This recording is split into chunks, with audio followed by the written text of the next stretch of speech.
Good afternoon, everyone. Welcome. Please enjoy lunch at the back. If you don't know, there was a power outage right across downtown, but we have power here. So I don't think your microphone's on. It's true. Getting there, we're getting there. okay, a little power outage here as well. So it's a great pleasure to welcome Dr. Margarita Alegria as our guest today for this CaTS retreat. She's the Chief of Disparities Research Unit at Mass General Hospital and the Cyr Lehnert Jr. and Lucille Lehnert Endowed Chair at the Mass General Research Institute and Professor of Medicine and Psychiatry at Harvard Medical School. She obtained a BA in Psychology from Georgetown, Ph.D. from Temple, and has spent her career examining how to reduce health disparities for populations of color, immigrants, and linguistic minorities. Dr. Alegria is currently the PI of three NIH funded research studies. She was recently a PI of the Robert Wood Johnson Foundation grant assessing opportunities to establish institutional policy and systemic changes to increase racial and ethnic diversity in academic health centers. She has published over 300 papers, editorials, intervention training manuals, and several book chapters. In 2011, she was elected as a member of the National Academy of Medicine in acknowledgement of her scientific contributions to her field. She's also been a recipient of notable awards such as the Simon Bolivar Award by the American Psychiatric Association, the Rima Lapus Award by the American Public Health Association, and the Lifetime Achievement Award for Latino Behavioral Health Research by the National Latino Behavioral Health Association. Most recently, Dr. Alegria received the 2022 Inclusive Voices Award by the American Association for Public Opinion Research. And even more recent than that, this morning, she really did wonderful discussion of our Roadmap Scholars presentation and gave us a lot of advice on this very important topic. So, real great pleasure having you here. Thank you so much.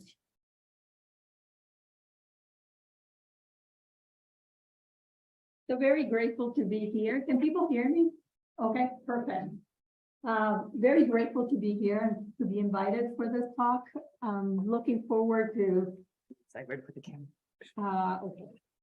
Looking forward to getting your questions. So I will test you on seeing whether you really got this on. So I have to say, first of all, when I start my talks, to say that I'm only presenting, but actually this is the work of a big group of people that are behind the scenes. I get the credit, but they do the work. So I want you to acknowledge that this is, there's no way that I could do this work unless it was with them. Let me make sure that this works. Because it's not going down. I think it should be a click on this one. Okay, perfect. Let me just say, I'm going to leave this for you to read because it's part of the documents they asked me to present. The importance is I have no conflict of interest, and I'm going to show some important, but for doing this presentation, it's also important that there be no conflict of interest. And there was one conflict of interest in the planning committee, in one planning committee member, which was remediated. So I just want to mention the planning committee members that actually invited me, and none of them have financial relationships. And Vivian Fonseca is, as you can see here, had financial relationship, but all of these relationships have been mitigated. I'm going to move now very quickly to tell you about the learning objectives. And learning objectives about most of the talk that I'm going to do, but my interest really is to make sure that you think about what I'm presenting as very applicable to not only mental health and substance abuse, which is the area where I mostly concentrated my work, but a lot of this really applies to any area. I work with people in neurology, cardiovascular disease, you name it, palliative care. So many of the things I'll be talking about are very applicable across the board.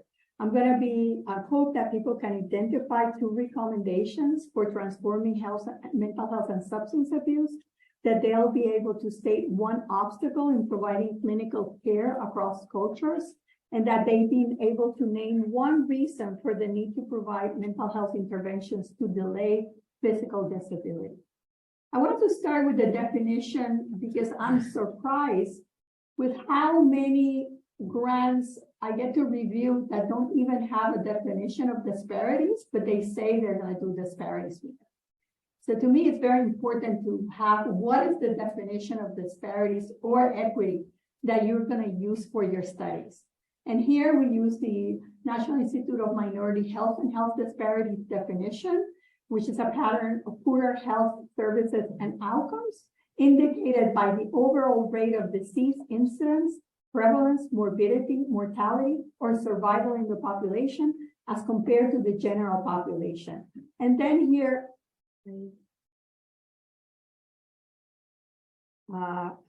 Just click OK. should I ignore it? Yeah, you just click OK. Use the mouse. Okay. Yeah. I want to.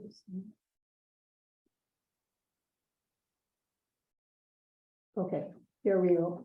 I want to say that you don't necessarily have to focus on ethnicity and race. You could do, rural, like some of you presented today, rural. People have done disabilities. We have grants on, actually have full center grants on disability. We have issues that have to do with sexual and gender minorities. So it could be one of the areas of disparities that have been identified by the National Institute of Minority Health and Health Disparities. I wanted to start this presentation talking to you about the importance of geography. This is a report that the Agency for Healthcare Quality and Research does every year or 2 years. And I want to show you where Louisiana is. I hope you can see it there. And they actually rate the states on quartiles of where they are in terms of disparities. And if you see there, the first quartile, for example, would be the area with the fewest disparities, like Maine. The second quartile is the yellow, like Colorado or Arkansas. And the third one is the points. And the fourth one is the one with the ratchet lines. And that is where the greatest disparities are found. And they compare in this Black, Hispanics, and Asians in quality of care compared to whites, and do this analysis of criteria for what are performance indicators of that disparity. I'm happy to explain this in detail. Let me show you this slide because I think this slide also captures it. These are areas where we have indicators of the quality of care that standardize for these populations. And if you look, the green is that you're doing better than whites. The yellow means that it hasn't changed at all. It's stable. And the red means that it's getting worse over time, because these indicators are seen over time to see how it happens. The sad thing about these indicators is that over time, we have seen very little change. So disparities in terms of poverty, in terms of race and ethnicity, has been fairly stable in terms that we are not moving the needle. That's why you have seen this dramatic change from thinking of disparities as an individual level change to thinking about it from a systemic change, because we're not changing the needle in what we're doing on a one-to-one basis with people. Let me show you, this is an example of COVID, and obviously COVID raised the issue even more.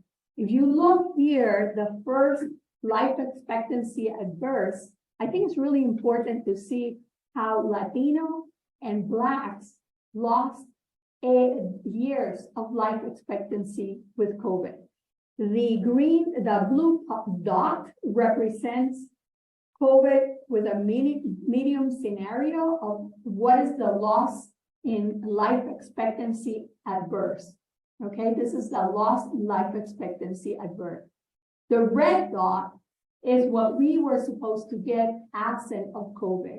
And if you look at this, you can see that for Latino, there was a loss of 3 years in life expectancy. And for Blacks, there was a 2-year in loss of life expectancy at birth. So there was like an incredible remark about how could this be? Why did these groups suffer so much in terms of life expectancy compared to the whites, which basically lost almost nothing? I want to show you, other data for COVID, and this has been published way over, but you can see deaths. If you look at the last column here, 2.5 more deaths for American Indian or Alaskan Natives. 1 more for Asians are very similar to the whites, but looked at Blacks or African Americans, twice the rate of death compared to whites, and Hispanics are 2.3% more deaths than whites. So one of the things that COVID has done is raise the issue, how come? How could we understand that this is going on and doesn't change? The report on unequal treatment happened almost 16 years ago. So we know about this way in advance. But one of the issues I want to raise is that people use race and ethnicity, but race and ethnicity are really proxies for something else. And we need to identify what that something else is. And many of our studies only leave it at the level of the race ethnicity and not at the level of the mechanism that race and ethnicity is proxying for. And that is typically issues like markers of culture, pre and post immigration histories, social and economic stratification, and they should be acknowledged as such, because if not, you're not really changing the needle. We published so many studies about racial and ethnic disparities, but have missed a lot.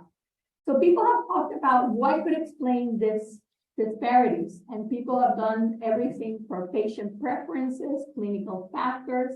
Many of you, for example, are studying clinical factors, but I also encourage you to look beyond what beyond clinical factors could be.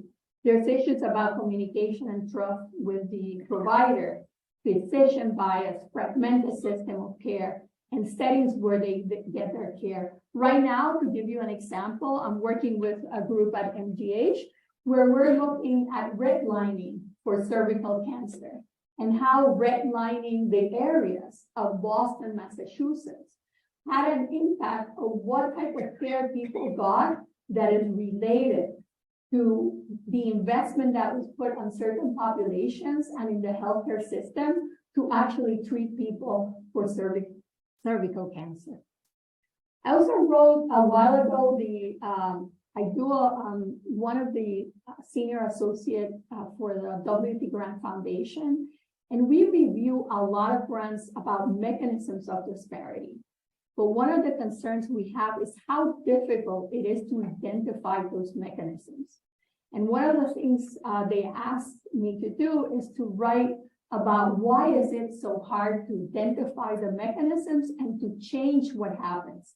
And I'm happy to send you this literature, but one of the things we wrote about it is that the mechanisms that contribute to a disparity are not necessarily the ones you're going to use or are best suited to addressing the disparities. For example, when you think about, let's say that people are getting sick because of infectious disease, it could be the water quality. So knowing that you're getting infected by having an infectious disease might not help you unless you identify, well, maybe it is the water quality that needs to be changed. So you have to think about what is the mechanism of change that you want to do to resolve the disparities. And sometimes it is not what you identify as the main action or leverage that's leading to the disparities. The other thing is that if you look at the literature on disparities, there are very little causal studies. A lot of these studies are observational. Some are quasi-experimental, but we find that it's very hard in intervention research unless you do, randomized trials with big samples to do the causal mechanisms of disparities. And even then, we typically only focus on a few variables, and we leave a lot of immediate variables behind. So I wanted to recommend 3 really good articles on the issue of disparities.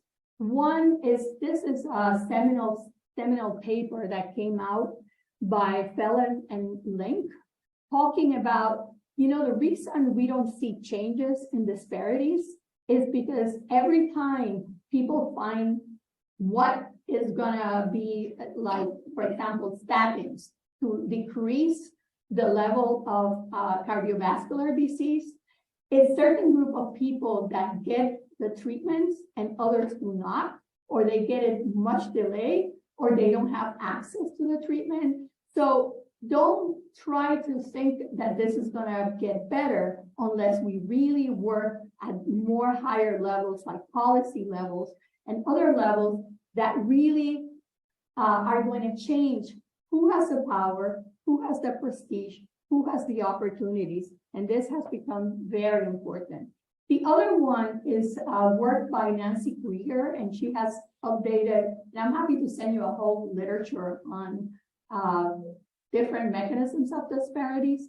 One of the things that Nancy Krieger that I want you to pay attention to is the eco-social inverse hazard law.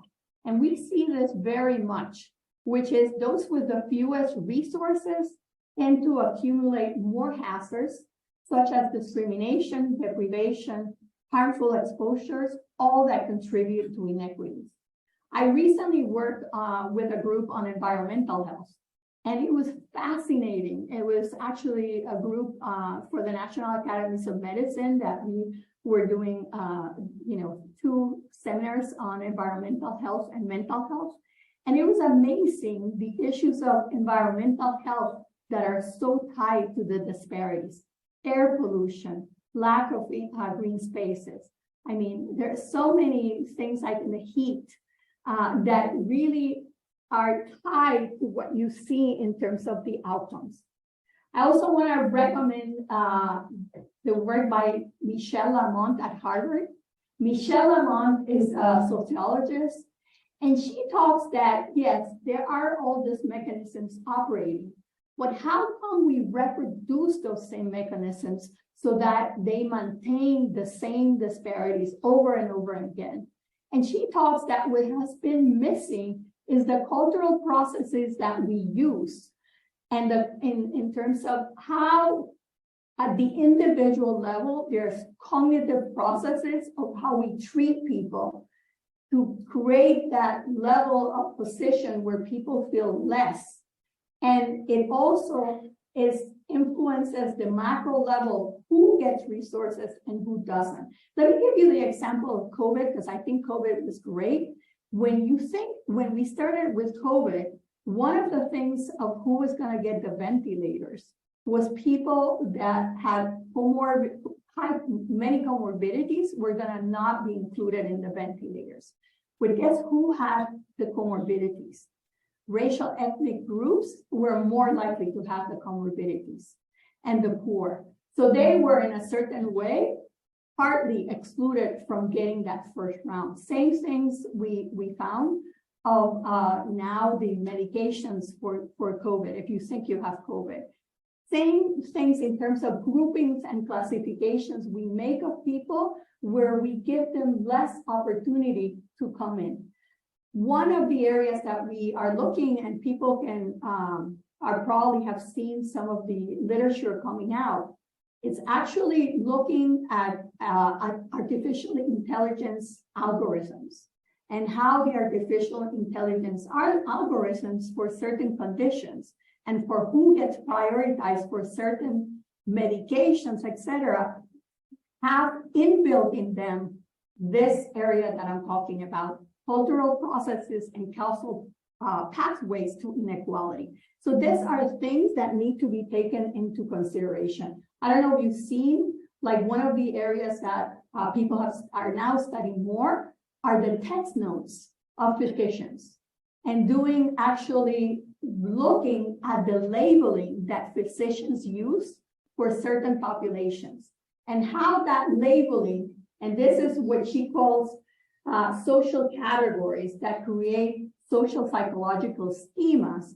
Those labelings that doctors use in their text notes, in their charts, have been now extrapolated, and you can see differences by who gets what based on the labeling for certain populations. So she talks about two mechanisms that make this happen. One is identification, which is the process by which individuals identify themselves and are identified by others. So the area of how we rationalize people. And this is important because this happens very young. I'm going to talk to you about a study we did with young kids. And kids very early on are rationalized in a way that they know like who in itself is, of this group or out of the group. So belonging is very important. And stigmatization, that happens very much. And it doesn't have to be ethnicity and race. It could be other things that stigmatize the population. And the last one is rationalization, which is how you replacement of tradition and values. You say that these are the traditions and value of the organization, and that gets reproduced in motivations and actions for who gets what care or not. I also want to talk about something that's different that we now try to change, which is minority status versus minoritization. And you're going to hear a lot of minoritization because it's a change in language, specifically because of what I told you. Minority status is basically a social construct that usually represents that this group is a smaller group, a mathematical minority. Minoritization, on the other hand, is an ongoing social process in which minority racial ethnic groups experience exclusionary practices of the more dominant groups, resulting typically from historical and contemporary racism. And it's very different in the sense that typically the groups that are called minority are seen as having, different culture, skin color, language, accent, and having limited political, economic, or social power. But minoritization clarifies that it's not that they have it, it's that they are labeled and put in that position as part of social stratification. Wanted to show you something in more the field that you're doing, and this is casting a health equity lens on endocrinology and diabetes. I think it's important because there are now really, really good models in the field that now conceptualize what are the mechanisms that could be explaining these differences, for example, in discrimination and racism. And I'm happy to send you to the people that are in diabetes or endocrinology, send you some of these articles so you would actually have them. But this is a model that talks about how their medical contributions to actually put people in the position of patients having less trust in the medical establishment, having healthcare providers that are biased towards minority patients, having issues of language and communication barriers that lead in the healthcare context to have access to care, low quality of care, less participatory decision-making in patient-provider relationships, and less health literacy. And on the other side, it tells you about the social conditions and policies that bring all these issues in the physical and environmental context that affect people having the possibility of doing more exercise, people having more possibility of having healthy foods, people having more possibility of affordable housing that is not crowded. So this is one example. There's another one, another framework that's talked about what should you do when you're starting one of your projects in this area. And they talk very much about, this is somewhat different in that it says you should, to build an equitable project, you should bring a team of people that includes patients with lived experience. You have to get some baseline data, but you need to bring patients with lived experience and develop equity-focused goals.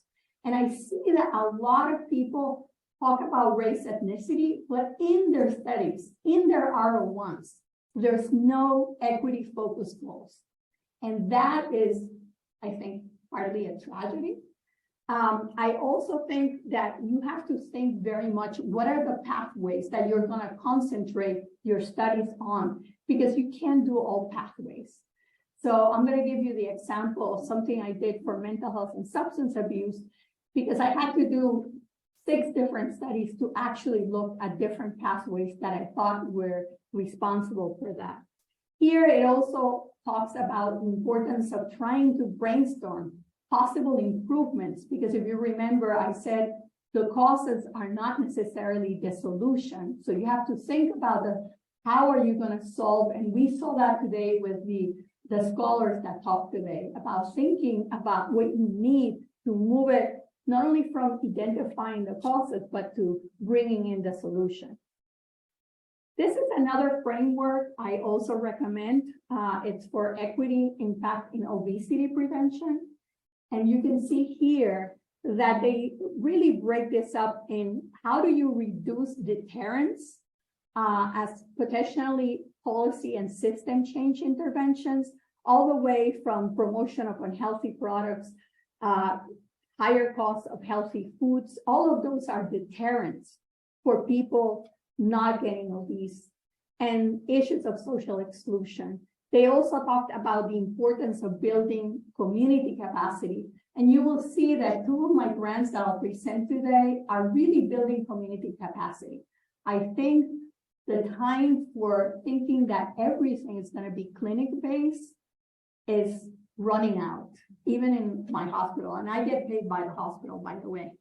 But I think leaving everything at the level of clinic, the people we're getting in clinic are the people at the very, very more severe, that have had the symptoms for a long, long time, and now they're really seeing the consequences of their symptoms. You can see here they improve social and economic resources. One of the things that I want to tell you the importance about is, if you really want to diversify your patient population and in your clinical trials, the importance of not thinking that you're only going to do the intervention itself without providing social determinants. We see the importance of bringing social determinants as part of the package of what you can provide to people, all the way from connecting them and delivering nutrition assistance programs, all the way to legal services, depending on where they are, housing subsidies. This is a project, as I said, I started in 2017 because I wanted to come up with what was going to be my theoretical model or my framework to do the work that I was going to propose to do in this clinical trials. And you can see here, we developed this framework, which actually very similar framework that was uptaken just recently by the National Institute of Minority Health and Health Disparities. They actually took this framework and updated it, but it's very, very similar. And it really confronts that you have to do things at the healthcare system, but you also have to do things at the community system. And you have to think where the legal, economic, and sociocultural and political parameters that are going to constrain what you have to do. And if you can see here, these are the 6 areas that we identify that were the reasons that we were seeing such big disparities in mental health and substance abuse. And for that, the failure of the healthcare market, institutional bias, differential pathways of who was going to care, poor patient-provider interaction. I want to show you this because it required for us to do different trials and R01s for these different components. So it's not that you put all of it in one grant. Based on that, we actually were asked to do a paper for Health Affairs, which is the Health Affairs is one of the journals most read by policymakers. And this was important because you also want to move the needle through policymaking. And we wrote this article with some of my colleagues, economists, psychiatrists, public health people, on what needed to be transformed for changing what people were receiving in a different way. And we talked about how you had to address the social determinants as central in healthcare, as part of the overall package, how you have to have flexibility in regulatory policy to expand what you're going to be able to give. And this is an area that people are looking more carefully, because if you look at COVID, it showed how quickly things that have been forever done with Medicaid populations in terms, for example, of medicated assisted treatment were changed on the fly to make sure that people got very good care for substance abuse and not more people kept dying. We also talked about integration. I think the future of medicine will be a combination of a one-stop shop where you go to one place and you get a lot of it on one package, rather than coming to the dermatologist, to the endocrinologist, because time is a luxury and people are not willing to go to so many appointments. So this is a way of trying to integrate everything in one. And then the importance of accelerating the workforce. I'm going to end with the importance of accelerating the workforce in training, but also in diversity. One of the things, if you really want to change the needle, you also have to bring a more diverse group of scholars into the field. We are now basing a lot of our work more than in individuals, in communities. And we're moving many of our interventions to the community settings. We're working with, federally qualified clinics, or we're working with community-based organizations where people go, so that we can really get people earlier in their trajectory of illness, but also because you are getting a lot of the population in need in one and only one place, and you can then launch services in a more focalized way rather than expecting one patient at a time. So that's something we're doing. The other thing is, because we know that based on socioeconomic conditions, for influenza, for the influenza virus, for COVID, we saw that all of those illnesses are not randomly distributed in neighborhoods. They actually are very clearly concentrated in several pockets. And if you go to the neighborhoods, you can then address a big proportion of the problem in a bigger way, rather than waiting for people at the clinic to come. Let me start with, I'm going to talk about 3 different trials that we have done. One is building infrastructure for community capacity in accelerated integrated care. And the reason I talk about this is because everyone has heard about the crisis we have in this country about mental health care. And the problem we have with youth, suicide, opioid epidemic. I mean, it's just terrible. But we don't have enough capacity. So this Arrow 1 is really working with community ACOs, accountable care organizations, creating an academic partnership with them to actually develop a new model of mental health care. And this model of mental health care is all given by community health workers that provide the intervention in 4 different languages.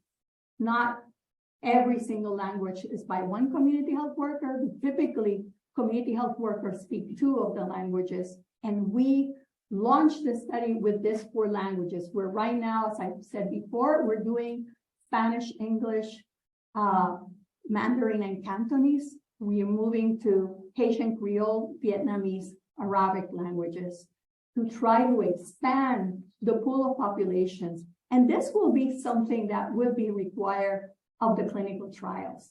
I think one of the problems in clinical trials that people are talking over and over again is the lack of diversity that clinical trials have and the lack of testing whether the intervention works the same for all of these groups.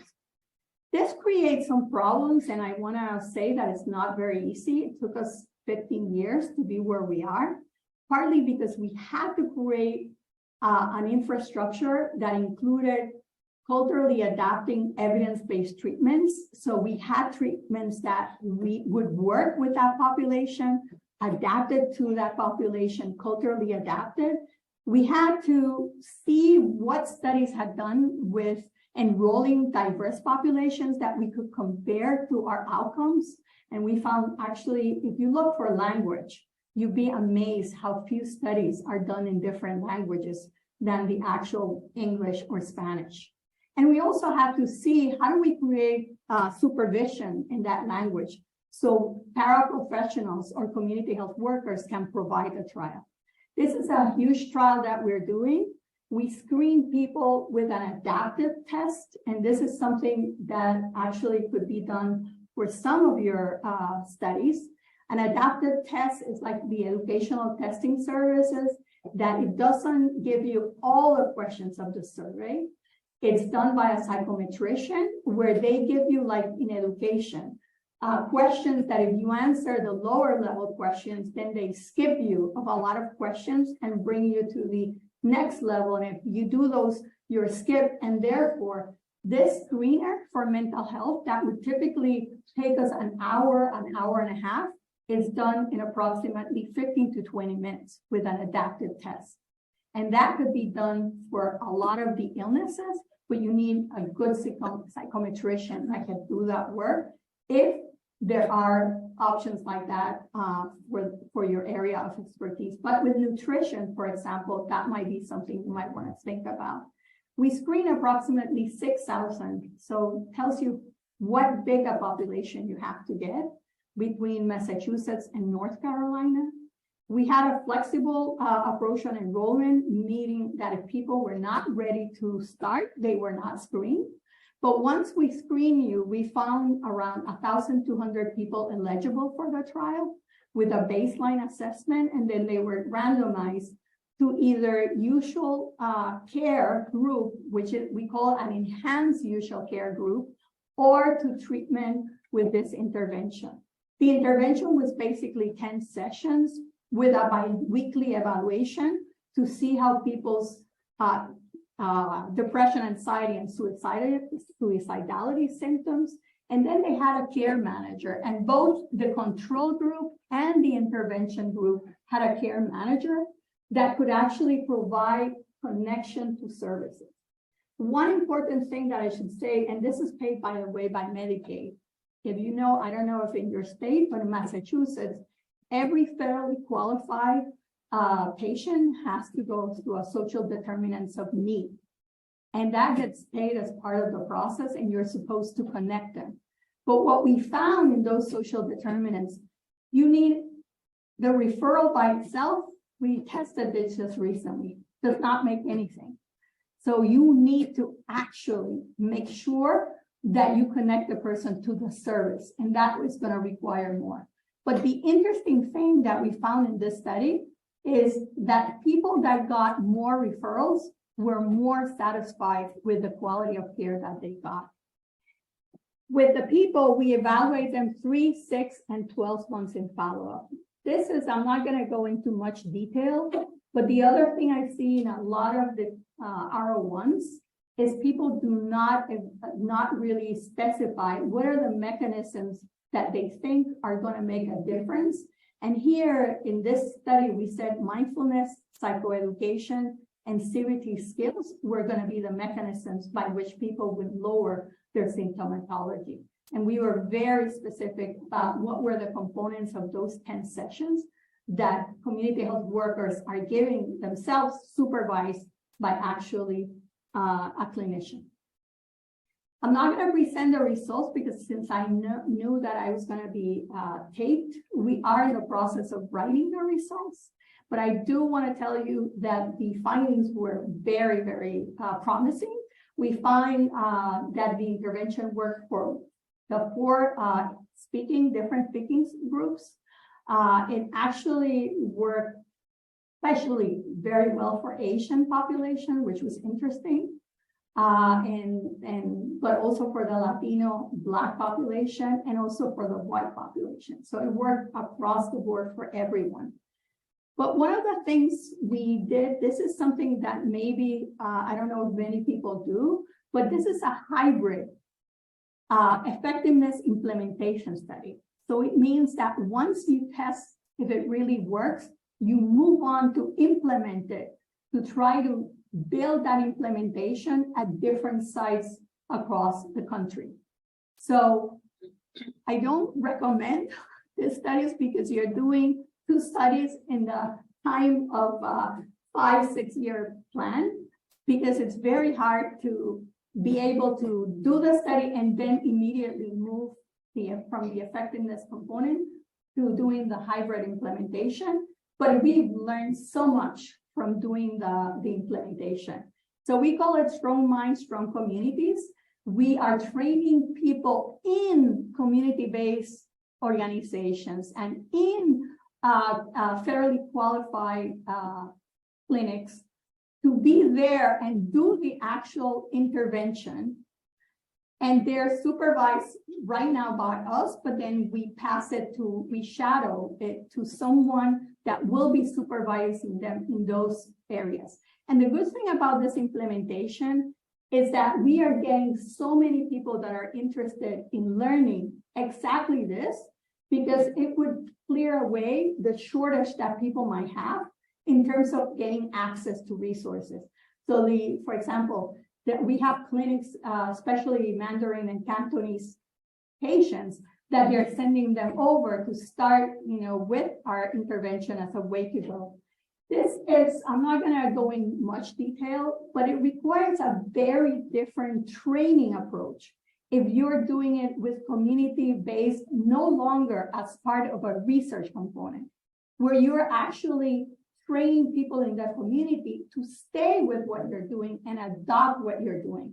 So it has required a lot of work to first streamline everything that we're doing so that we can train the trainers, and those trainers can then move on to train other people, how we track the information, how we create algorithms for flagging cases that are severe, how they collect this information, the institution or the community-based organization, so that they can model which are the people that are coming and getting their services and ask for more funding from the state or from Medicaid. So it requires, as you can see here, a lot of things. So to give you an idea, this takes around 60 to 80 hours for each community health worker to be trained. We train them in groups between 4 and 6, but it takes approximately around 60 to 80 hours, depending on the capacity of the community health workers. This is an example. We create videos for them so that they get a lot of clinical skills, or a lot of clinical knowledge, I should say, that otherwise they wouldn't have. So this is one of our trainings of how they talk to the participants about healthy habits. Because in this intervention, we not only talk about mental health, we talk about sleep, we talk about nutrition, we talk about exercise, and we need our community health workers to be really good in motivating people to adopt this difference in health style. Let me talk very quickly about another one. This is a disability prevention intervention with ethnic, racial minority and linguistic minority elders. And this is a renewal program because we already ran the first trial. We got some quite promising results that you'll see here. And now we're in the second stage of, after getting feedback from the community and from the participants of things that they wanted added to the intervention, we're now doing a second follow-up of this intervention. And this is really important because, I don't think a lot of people, at least I didn't know that disability is way, way more common in minority and immigrant, U.S. minority and immigrant elders So much so that people say you should take your Social Security earlier rather than later, because you're not gonna use it very much. So there's a big emphasis on people trying to see how we can decelerate that deterioration in functioning and in physical disability.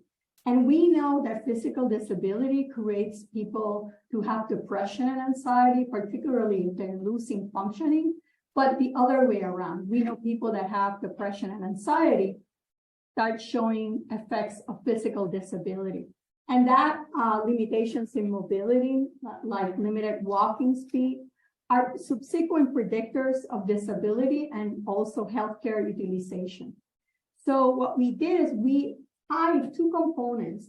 I worked with Walter Fronteras, who is actually a colleague of mine of MGH, who ran the rehabilitation. And this is where I'm saying collaborate, collaborate, collaborate.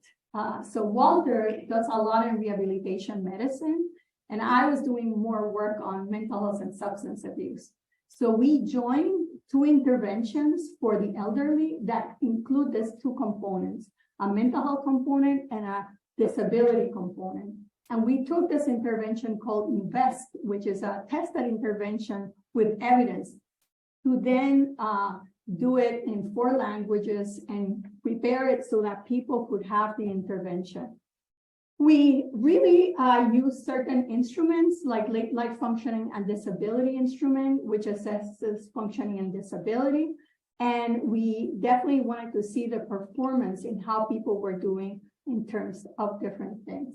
After the intervention that we tested with approximately 300 people in a randomized trial, we found, and this is a prevention intervention, so the effect sizes tend to be smaller because you're treating a population, an overall population.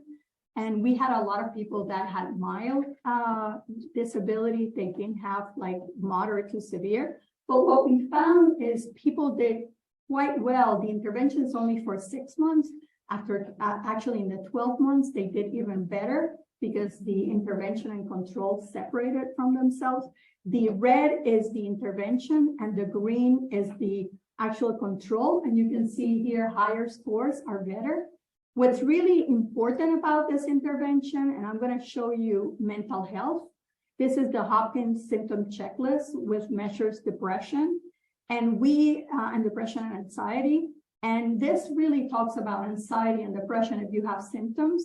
And again, we saw actually a very good impact in terms of lowering the symptoms of depression and anxiety in the intervention arm compared to the control. What's important about this study is that we now went 3 years later, because we had this sample after COVID and did the same analysis.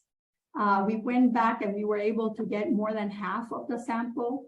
And we actually found, this is now on a revise and resubmit, we actually found that the people that participated in the intervention continue to have better evidence of functioning and of lower depression than the people in the control group. So it sustained the effect for quite a long time, even with a minor intervention of 10 sessions and 36 sessions of exercise.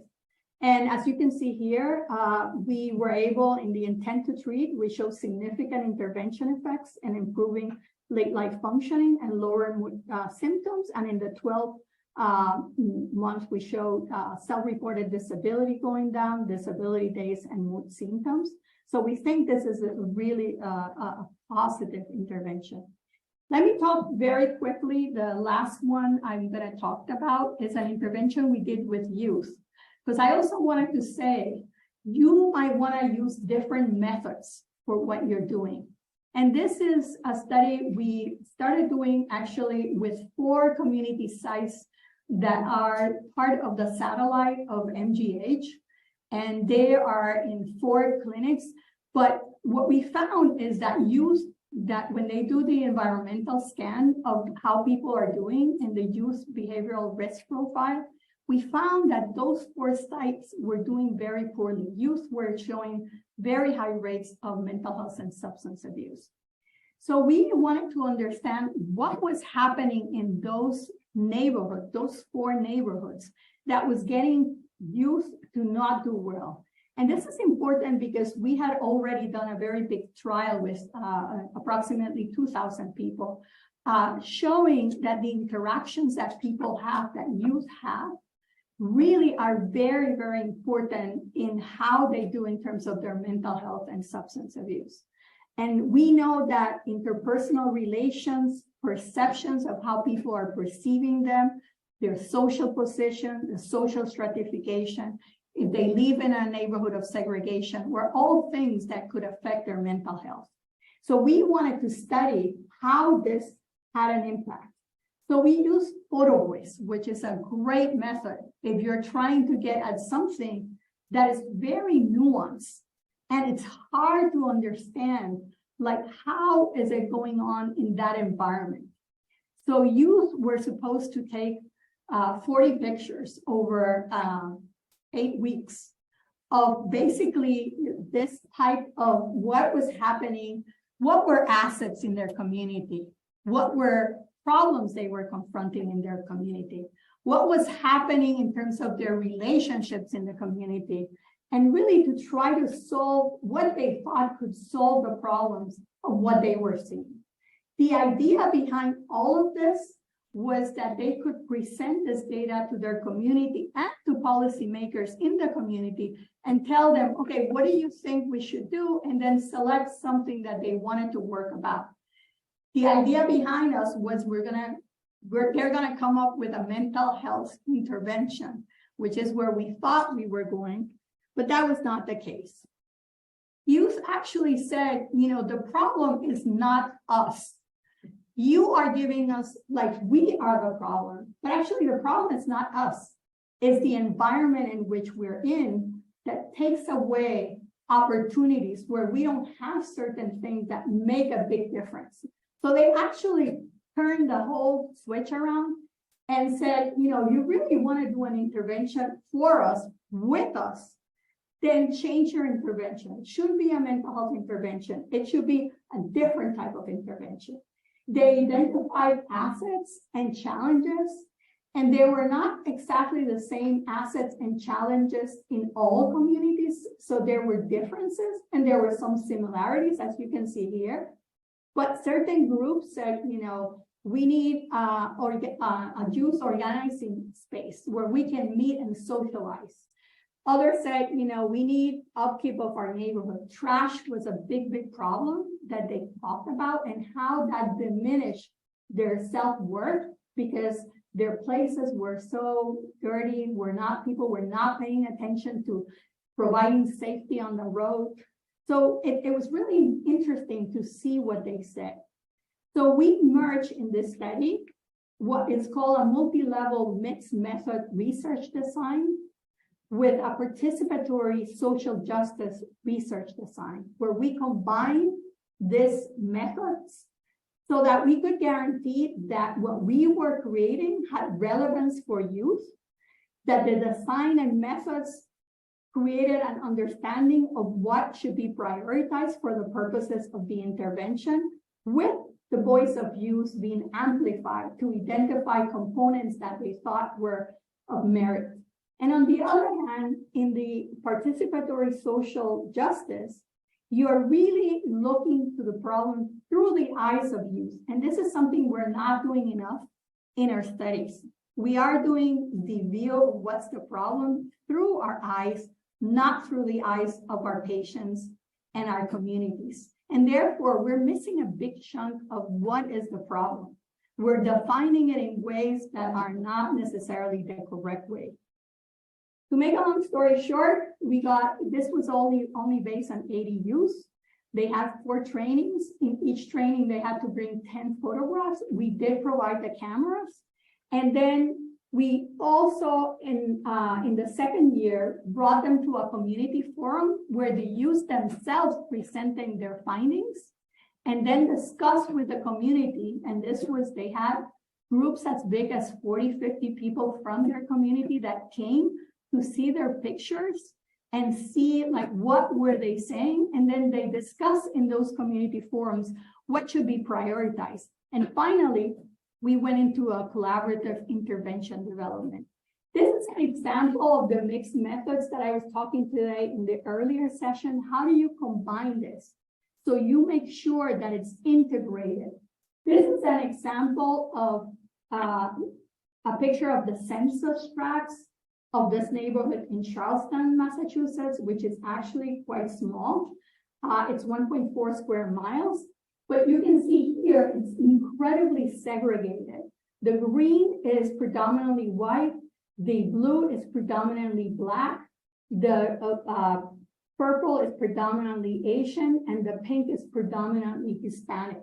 And that has been like that for years and years and years. And the youth, you know, so we actually had this map and we had seen that from the original study. But then the youth came out with this picture. I don't think you can see it very well, but it was showing the segregation altogether. And we also asked not only to take pictures, but to write quotes about what they were seeing. And the youth said, it's diverse, but it's not together. It's sad because I want neighborhoods where I know people and I feel comfortable with people. That's one example of the youth talking. The youth talked that the segregation was really terrible and did not allow them to create expansive networks, that they didn't dare go from 2 streets over because they would get into a fight. So when they presented this, you can see this is the last piece where they bring the results to the community and the community decides what's the priority. They put, you know, red dots in what's like the least likely or green dots and the more likely, and then they select the one. But what happened here is they decided, one, to do a visual of everyone walking around the whole neighborhood and trying to create like town halls where the whole community could meet for the purposes of actually diminishing this.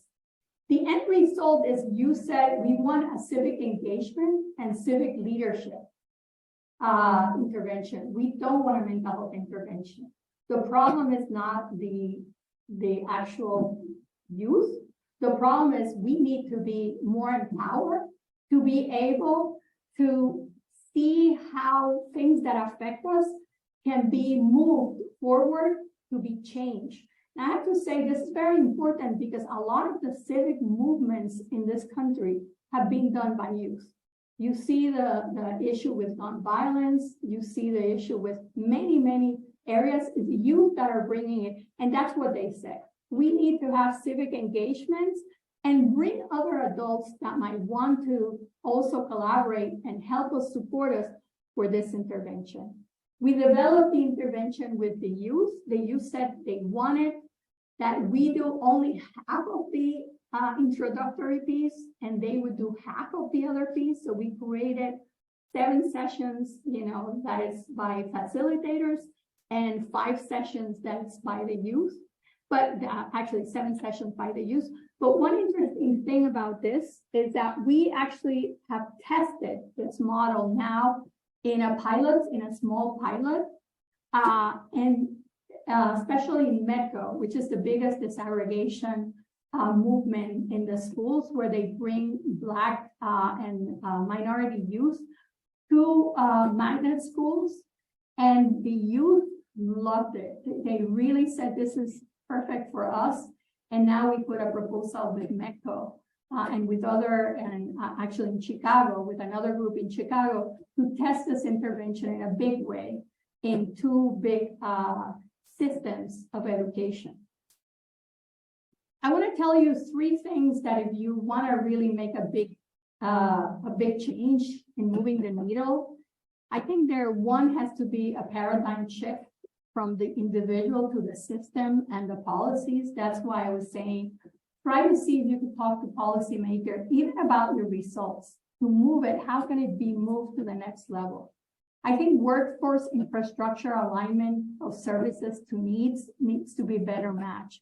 We have done a lot of interventions where we are not matching to the needs of the population, and therefore people are not using them.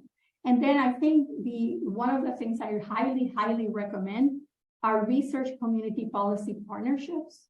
Especially, you have to bring policymakers to see and be part of it, because we know for sustainability, having them as part of the group makes a huge difference in terms of getting things sustainable and moving.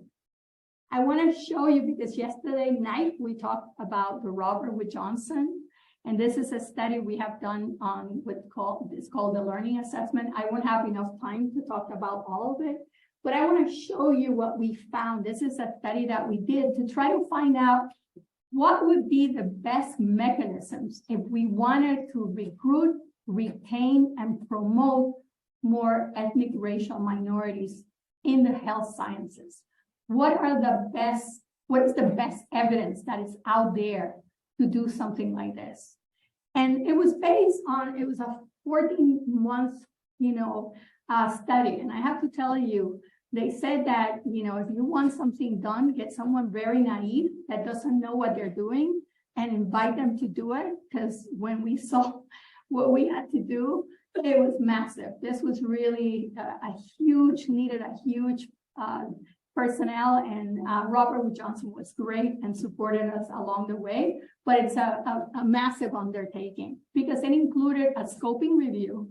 It included 60 qualitative interviews, and it included a quantitative survey of more than 300 people. So at the end, it was doing 3 studies in that amount of time.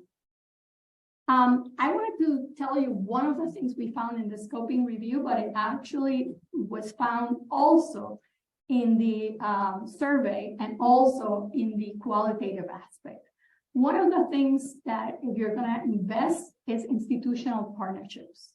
I wanted to use 2 examples that we found from the literature that were very successful. One is by Morehouse School of Medicine, partnering with Emory Emergency Medicine so that they could increase the recruitment, retention, and promotion of people, particularly of people in the residency programs, because they were not able to do it. And what they did is they created a partnership between these 2 institutions that met together and planned how they were going to do these partnerships. And they increased dramatically the number of ethnic racial minority people in their emergency residence. Another one is Texas A&M that did one in the Health Science Center. And this was, they wanted to really increase in terms of medicine, and they partnered with Prairie View in A&M. And they were able to actually create components where they brought all of these people, over to Texas A&M and gave them faculty-led seminars, very much like what you're doing now. So they prepare them to transition to a more demanding environment. They were able to do clinical shadowing. They were able to have a summer program where they could increase their capacity for certain outcomes. And they found a higher medical school acceptance rate on the UMA students compared to African-American students in Texas and nationwide. So they were able to really change the needle. I want to show you in our qualitative interview, this is one of the things people say.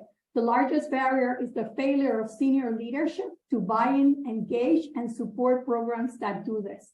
There was a program that supported building partnerships between predominantly people of color serving or students of color high schools and medical schools. The ones that where there was support at the top were successful, and the ones where there was someone in the department level or senior faculty member or even just a junior faculty member was running the program were less successful. So there needs to be commitment at a higher level and quite the same. So I'm going to present the second one, which is holistic reviews. And this is basically a process driven by institutional mission, because it has to be driven by your institutional mission, where you have aims to attain a diverse cohort by broadening the application selection criteria. beyond academic metrics. And this has to be put in place before you accept the students. So you have the program directors, the faculty meet together, decide on the criteria, make a commitment to the underserved, look at how they're going to bring leadership roles. In here, they brought representatives of Houston diverse population and fluency in Spanish, and they created holistic reviews. The outcome is that they were able to also improve dramatically the URM matriculants going into the internal medicine program. So it's something that has been done. USC, University of California at San Francisco, has also been extremely successful with this program. They have a flexible, individualist way of assessing an applicant's capabilities, and using this holistic review and an equity framework, they have been again able to increase the URM person. Again, you know, it means targeting certain groups that we don't target. It means really questioning some of the legacy admissions and how people come into and who gets in and who doesn't. It means thinking about holistic approaches and evaluating the distance travel and really seeing that all students are going to come from the same private elite high school. It means creating on-campus centers and curriculum and opportunity. And, you know, in the survey, you can see here, 42% of people said this is one that should definitely be implemented. I'm gonna just mention 3 because we don't have time, but this is the last one. It's an emotional and social support for scholars. And this has been incredibly also very, very important. It's a multi-pronged program for African-American students in science, math, engineering in the research pipeline. And look at all the supports they give. They give family social support, they give financial support, they give research opportunities in and out of the US. They have staff personnel that do counseling and academic advising. And the same has been done, you know, in other programs. This is another program that Jones did.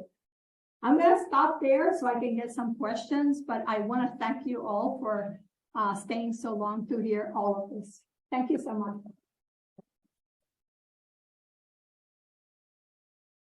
Remember, we're going to pass the mic for questions. Thank you for an excellent talk. I have a question. We recognize the differences and disparities between different ethnic groups. What about within group disparities based on economic status, particularly in parts of the country? It may not be so in the Northeast, but the rest of the country where access to care, use of drugs, but even if you're on Medicaid, you don't have all the access that other people have. So, what's the difference? So that's a great question. And people that have looked at this, even adjusting, I want to say, even adjusting for socioeconomic status, you still see racial ethnic disparities. But I do think the issue of poverty is a really serious one, obviously. And thinking about it from a policy perspective, obviously, the expansion, take, for example, the expansion, the Medicaid expansion. There's like tons of data now on how it has improved mortality rates for women, how it has improved mental access to mental health care and treatment, how it has, I mean, there's tons of, so expansion has shown quite very successfully an effect. I think there are programs that I think you have to think how you want to create it. You could create it in poverty, looking at the area of poverty as your disparities, and that's fine. I mean, I think there's correlation, although not necessarily so, because we see certain groups that are even with high economic standing, we still see a disparities in treatment. For example, I mean, I don't want to use my hospital, so I'll use another hospital. But we see in another hospital that I have worked, we see within the same identical system of care, identical. So they see the same population, the same providers. they're in the same setting, and still we saw differences in how they were attending Black, Haitian, Haitian Creole youth compared to white youth. So how do you explain that? That in the same system, with the same providers, with the same support personnel, you are seeing in terms of services, this is not in terms of, this is in terms of services, very different service provision. You see what, am I making the point? So I think, yes, you could use poverty because many of the things are going to correlate. And maybe it's easier. We're seeing that there's a lot of, I don't know what to call it right now, but there's a lot of conflict in how do you want to stratify for these issues. I think the more you stratify, especially, you know, not only by race, ethnicity, I also see sex, you know, male, female, all of those things make a big difference. But to me, geography is so useful. So we built in a lot of our models now, census information, you know, the zip code of the person. And if we can more information with the address. And it's amazing what you can understand about where people live that can contribute, which is very much in line with poverty, but also in line with resources getting there, like you're saying, even, especially in rural communities. You can see the difference in rural communities. Yes.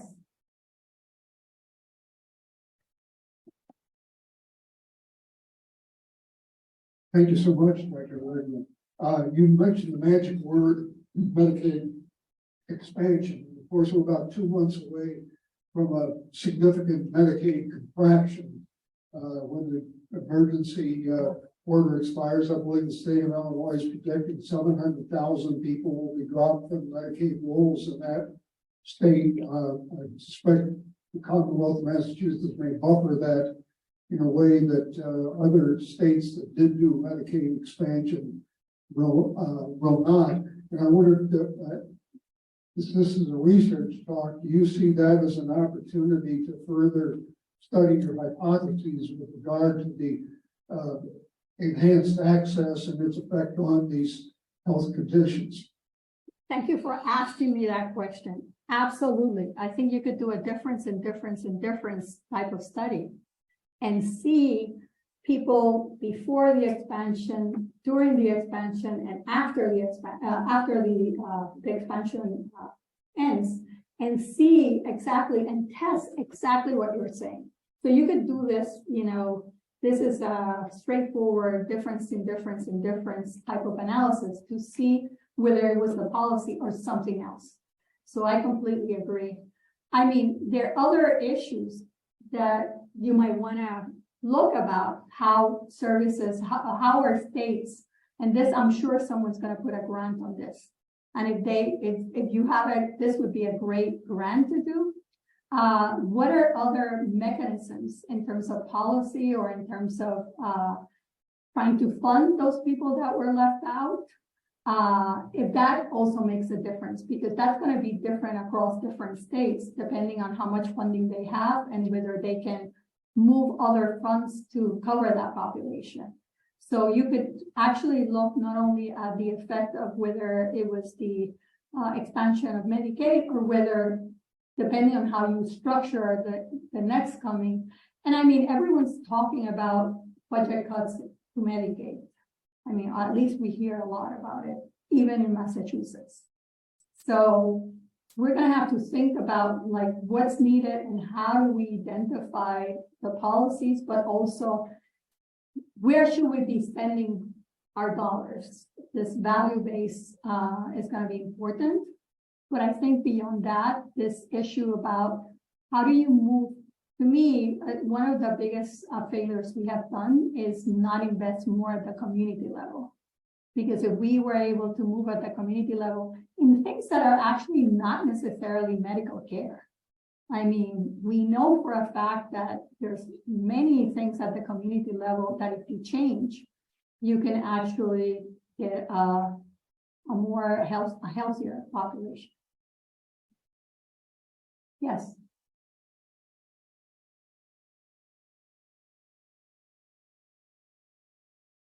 Thank you. That was an extraordinary talk and so many things that I think all of us would love to dig into. I have one really high-level question about your experience with your R01 and NIH's priorities around funding such a complex issue.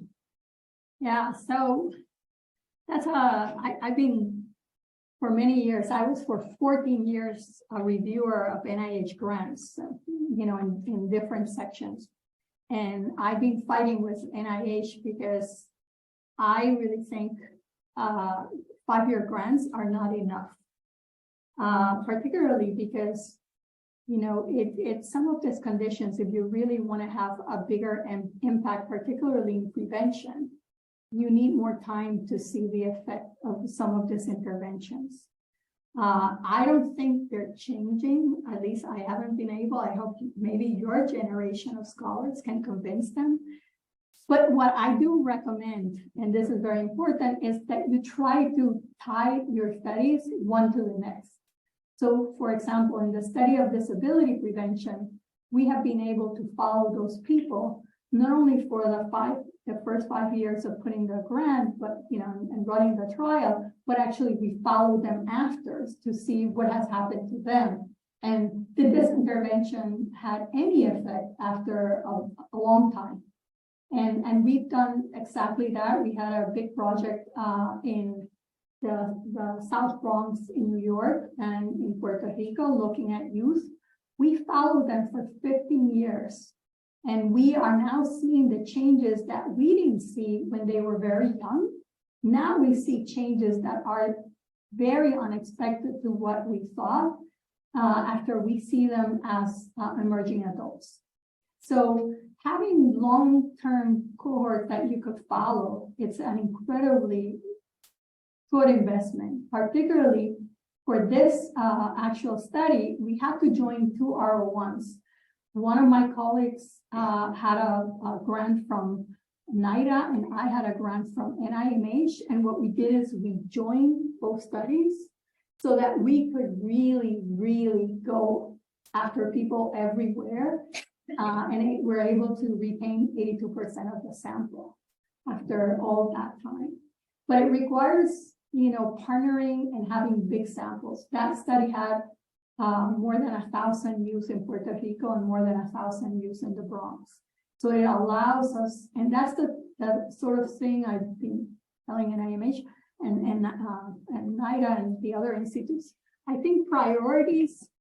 The other concern I have is this idea of a single illness. I think the idea of a single illness as your outcome should be passé. I mean, people don't have a single illness. They have a lot of illnesses. And so one of the things we're doing are transdiagnostic interventions that can actually address several components of different illnesses, because people don't have one, but there are a lot of things that are very similar in how you're going to treat some of those components, and you could put it all together in one big trial.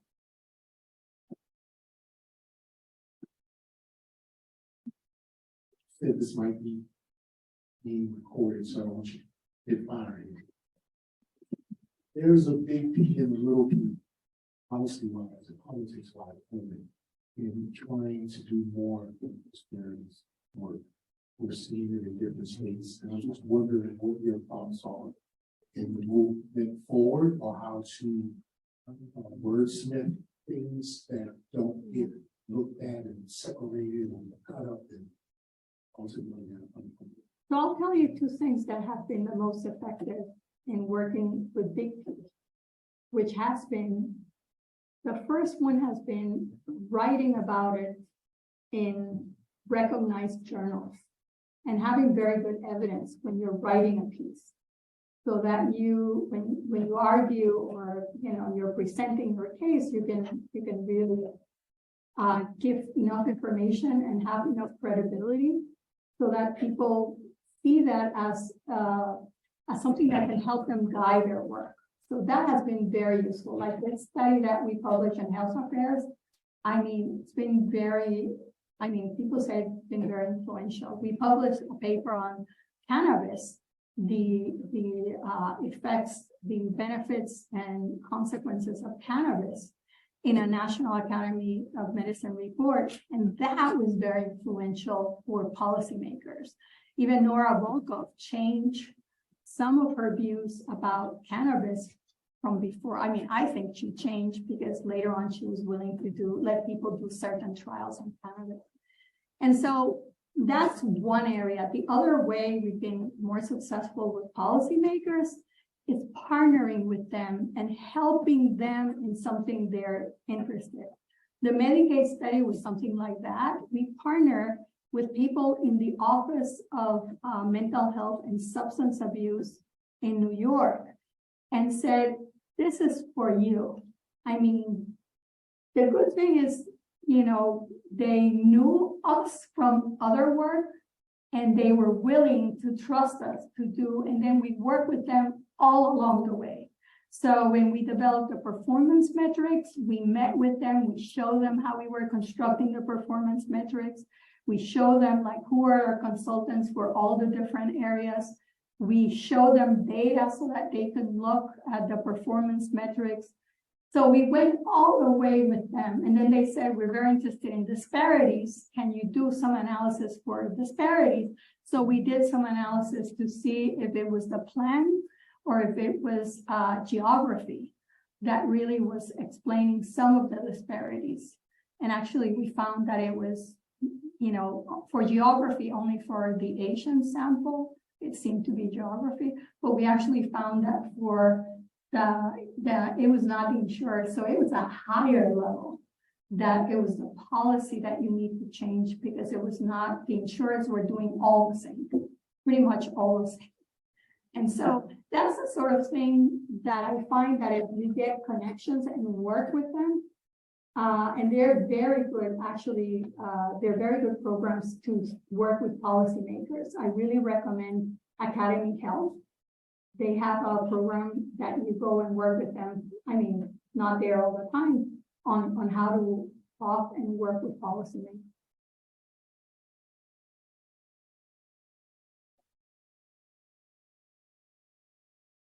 We're quite close to time.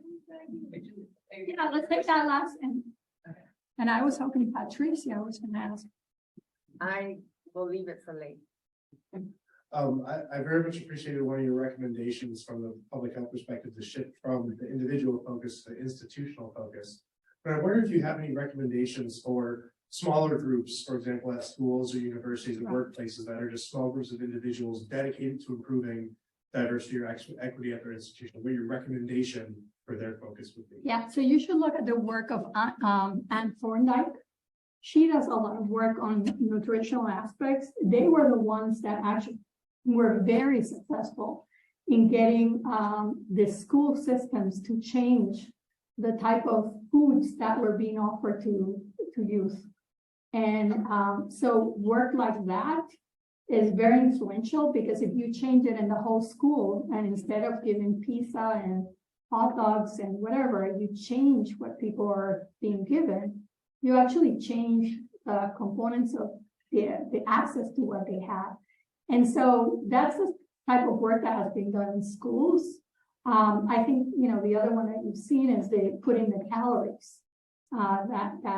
I mean, some people say it has worked, other people say it's not so much. But I can tell you, I look at calories and I go, oh my God, no, I don't want to have that muffin, because if it's going to be 675 calories, I can't afford it. So I think there's certain things that you could do very creatively that really make a difference. It's just finding, as I was saying, you have to find out what are those mechanisms that you think will get people motivated to change. The one on exercise is the excellent one, and we were talking, you know, we are trying to get people to do more exercise. Well, I mean, not easy at all.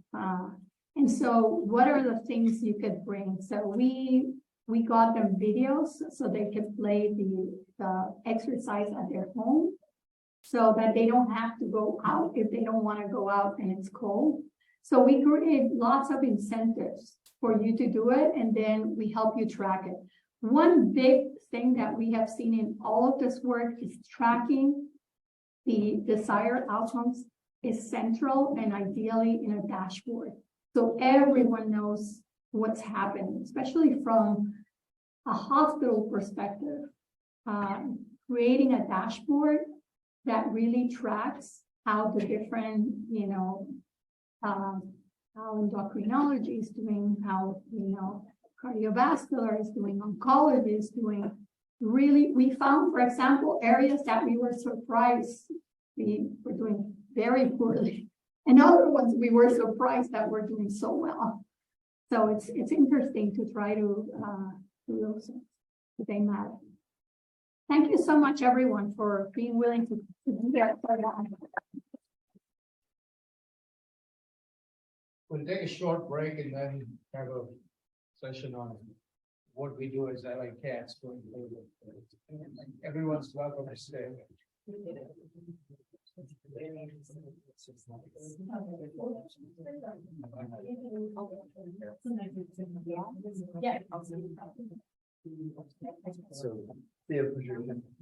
So it's interesting because the